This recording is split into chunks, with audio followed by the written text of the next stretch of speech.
I'm Chris Dessy, and this is vlog number 3. Welcome to Chris Dessy's vlog.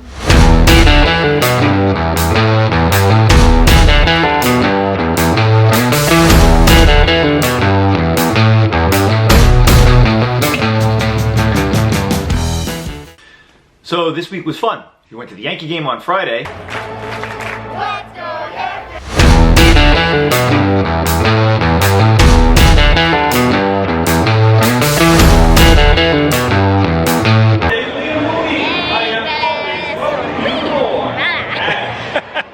And the Yankee game got me thinking about a time a couple of years back when my father actually threw out the first pitch at Yankee Stadium. My brother surprised my dad and said, "Dad, by the way, you're throwing out the first pitch."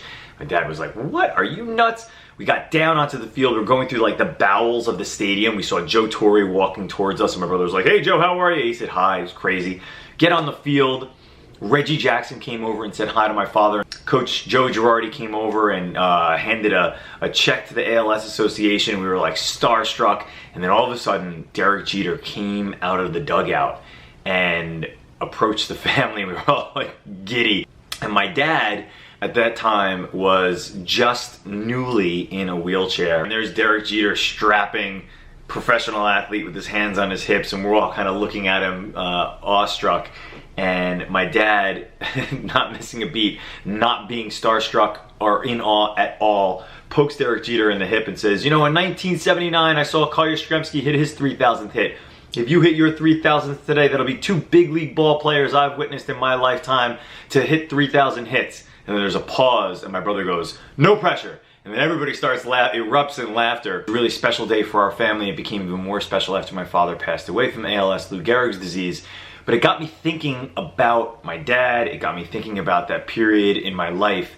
And if you notice from the pictures, I was a little chubby back then. I was down, very upset that my father was ill, and basically gained a lot of weight and was out of shape. And part of the way that I got out of that was I started to train for the New York City Marathon to raise money for the ALS Association. But then something really interesting happened during the marathon, and I wanted to tell that story. So I trained for the New York City Marathon, and it just so happened that the year that I trained, Hurricane Sandy hit, and they ended up canceling the marathon. Wanted to run this marathon for my dad and for the ALS Association and raise lots of money for that. I took a glass of scotch, toasted my father. We actually had about 2 or maybe 3 glasses of scotch.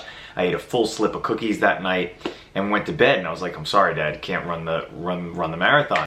I said, "Well, why don't I just run it anyway?" And I went ahead and did that. And it was a really special thing for our family. It became even more special than had I run the marathon normally, because my father was there to greet me at the finish line. It was cool because the girls soccer team that was playing during the time that I was finishing the race actually stopped the game. The referee stopped the game. And if you'll notice in the video, they sort of lined the sides of the track and they cheered me on.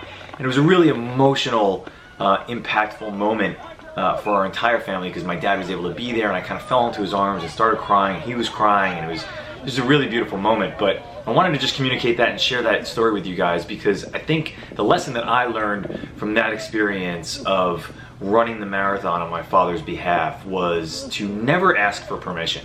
That if you think that something is right, and you think that you want to do something, and you think you want to move forward with something and just create, just go ahead and do it. I was kind of waiting for the marathon organizers to say, "Oh, we're going to do a marathon on a different day." And then I was just like, well, the heck with it. Just do it, dude. That's kind of cliche, but listen, just do it. Well, that's it, guys. End of vlog number 3. And remember, keep up the good work.